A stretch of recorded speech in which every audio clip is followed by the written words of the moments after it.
Ora viva pessoal, sejam mais uma vez bem-vindos aqui no canal. O meu nome é Moisés Munhendwe. Estou mais uma vez neste vídeo, nesta playlist, para falar do amplificador operacional. Visto todas aquelas configurações que nós já havíamos visto, não é? Todas aquelas ideias que, se caiu de paraquedas aqui, por favor, volte lá mais para trás para poder entender melhor esse vídeo. Será um vídeo muito curto, né? E aqui nós vamos falar do amplificador operacional na configuração de amplificador. E conforme nós já havíamos discutido, para ele funcionar como amplificador, ele tem que estar na realimentação negativa, certo, guys? Ele tem que estar na realimentação negativa.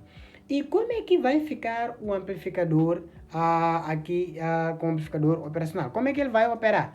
Ele vai operar em duas configurações. Na configuração amplificador inversor, caso queiramos que tenha alguma inversão, né?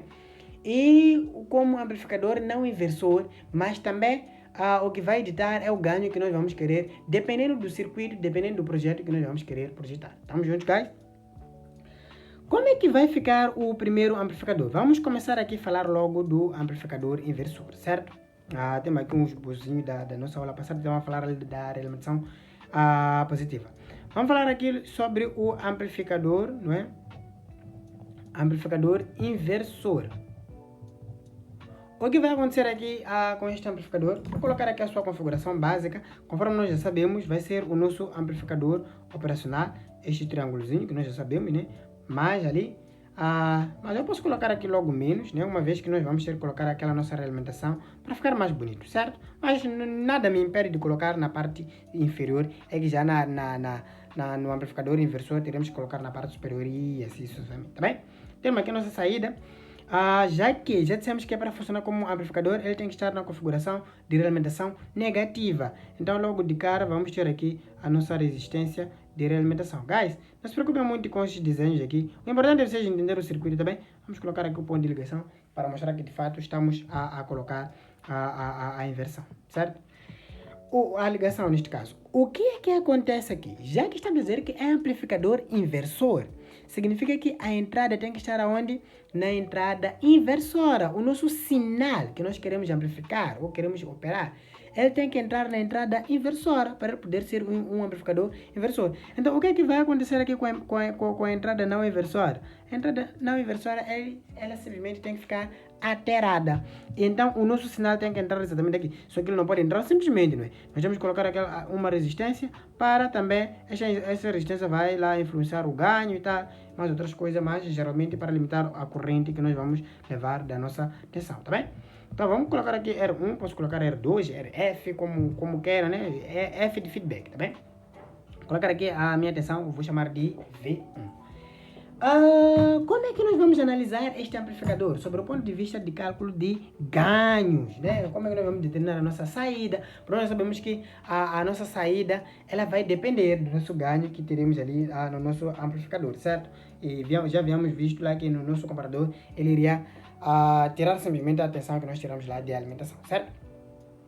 Como é que vai se comportar esse circuito? Vamos lá considerar aquele nosso curto virtual, porque estamos na realimentação negativa. E se estamos na realimentação negativa, temos um curto-circuito virtual. Tá bem, guys? E também estamos a considerar que a nossa corrente de entrada é igual a quem? É igual a zero. E a nossa tensão aqui nesses dois pontos também é igual a quem? É igual a zero. Certo? É o que nós já sabemos desde lá. Aqui teremos nossa tensão de saída, né? Só para simplificar mesmo, só para mostrar que teremos a nossa tensão de saída. Considerado já a questão do curto-circuito virtual, considerado que nós temos aqui uma resistência muito alta, tal que a corrente de entrada é igual a zero, entrada onde? No amplificador, não esqueçam disso, tá bem? Nós já podemos aplicar aqui a lei dos nó, porque nós aqui temos esse nó, então nós podemos aplicar a lei dos nó para poder analisar essa malha e ver o que é que realmente acontece aqui e como é que nós podemos determinar a nossa tensão de saída. Certo, guys? O que é que vai acontecer aqui? Aqui nós vamos ter uma corrente, né? Nós podemos chamar de corrente 1, vai estar aqui a entrar. Temos aqui uma corrente I, que estará a entrar aqui no nosso circuito, que nós sabemos que é zero. E daqui vamos ter uma outra corrente, já que temos um outro nó ali, então vamos ter aqui uma corrente chamada I2. A mesma corrente, já que está nesse sentido, obviamente terá que entrar lá, né? Certo?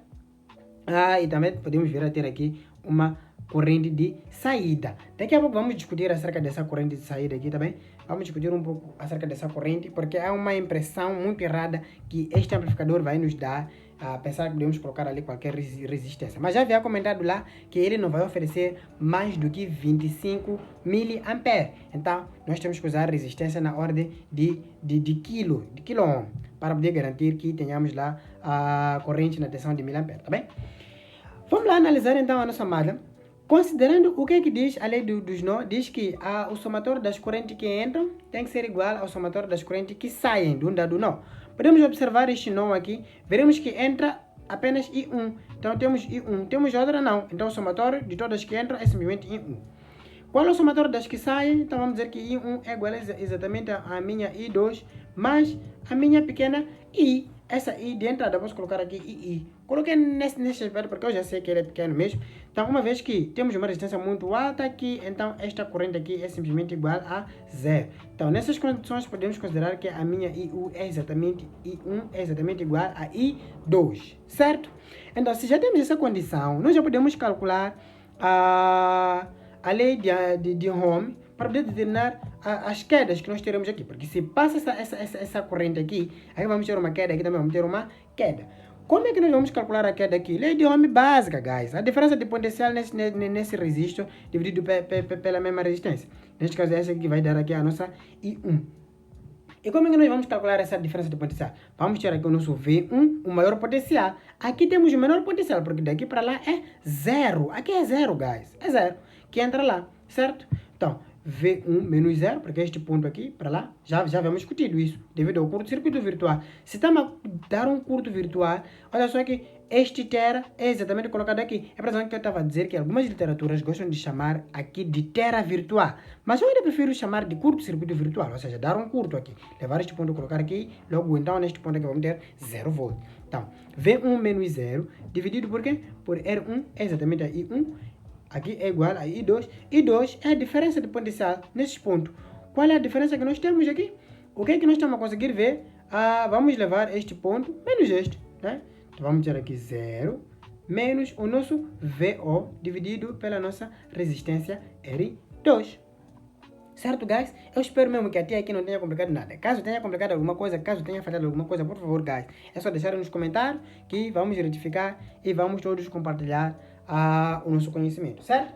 Eu aqui posso tentar reorganizar a minha equação em ordem a VO para poder determinar a VO, porque aqui o objetivo é determinar a tensão de saída, certo? Porque é um amplificador. Se é um amplificador, nós queremos determinar a tensão de saída. Como é que vai ficar o nosso VO? Dá para inverter, né? Só para deixar, né? Só para aqueles que não estão a apanhar bem, né? Porque daqui dá para inverter, deixar em ordem a VO. Mas como temos sinal de igualdade, se A é igual a B, o B é igual a A. Então vamos ter aqui o nosso V0 menos VO sobre o nosso R2. Só estou a inverter, guys, só para facilitar aqui a forma de colocar. CV1 menos 0 sobre o quê? Sobre o meu R1. Esse 0, né? Aqui vamos ficar com menos V0, a VO neste caso, sobre R2. Fica igual exatamente a V1 sobre R1. Já que quer resolver a relação a VO, posso mandar esta resistência para cá. Este resistor está aqui a dividir, quando passa para lá multiplica, certo? Então, vou ter aqui o meu VO, fica igual. Vou colocar logo o sinal negativo, passa para outro membro, né? Quando multiplica aqui menos 1. Vamos ficar aqui com V1, ao multiplicar o meu R2, tudo isso dividido por R1. Certo, guys? Esta aqui é que será a minha tensão de saída. Ou seja, vou colocar aqui mais bonito. É igual a R2 sobre R1 a multiplicar V1. Certo? Esta aqui é que vai ser a minha tensão de saída do meu amplificador inversor. Caso queiramos calcular o ganho, nós já sabemos, guys, que o ganho é simplesmente o quê? A saída sobre a entrada. A minha entrada aqui é a minha V1. Esta aqui é a V1 que entrou. Então, pego a minha saída sobre a entrada. Olhando aqui para essa expressão, é só levar esta V1, passar para o primeiro membro, ele vai estar lá dividido. Então, neste caso, o meu ganho, né? Este sobre este. Vou escrever aqui mesmo. Vou escrever, vou deixar. VO sobre V1 vai ficar igual a quê? Ao R2 sobre R1. Não vamos esquecer do nosso sinal negativo, porque é um amplificador inversor. Ou seja, o ganho do amplificador inversor, guys, é exatamente igual a menos R2 sobre R1. Por que que o ganho deste amplificador se comporta como sendo R2 sobre R1?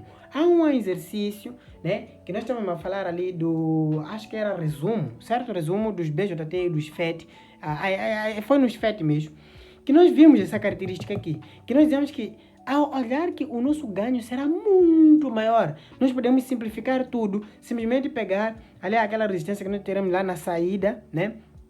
A resistência da saída sobre a nossa resistência que teremos lá na entrada, simplesmente pelo fato de que o ganho é muito grande. Isso aqui já é uma das formas que comprova que o ganho deste amplificador vai ser muito grande. Então, isso significa que eu posso simplesmente levar qualquer resistência que for a colocar aqui e aplicar essa relação que eu vou ter o ganho desse amplificador? Não, guys, não. Por quê? Porque nós temos que considerar que o nosso amplificador vai ter uma dada corrente de saída que será menor ou igual a quantos? A 25 mA. Nós podemos pegar datasheet do amplificador operacional, geralmente o LM741, que é o mais comum, né? É 741, sim, exatamente isso. 741 o mais comum, né? O dos piores dos casos é este mesmo que nós temos, certo? Podem ver lá que ele oferece de 20 até 25 mA. Agora, se nós queremos ter resistência, uma tensão, uma corrente, me desculpem, na ordem dos miliamperes, significa que as nossas resistências devem estar na ordem dos quilo-ohm. Então, não podemos simplesmente levar aqui uma resistência qualquer e colocar ali. Olha só que é muito mais fácil fazer um projeto com Ampop, guys. Porque é só saber essa relação e já está. Então, para o amplificador inversor, é exatamente isso. Não há nenhuma magia, é simplesmente isso, guys. Então, se gostou do vídeo, não esqueça de deixar o seu like, compartilha para os seus colegas. E deixando o seu like, guys, ajuda muito o algoritmo do YouTube a saber que este vídeo está a ser gostado e ele vai recomendar para mais pessoas. Talvez são estudantes da engenharia, estudantes ali talvez de eletrotecnia e por aí vai. Então é isso, valeu e tchau.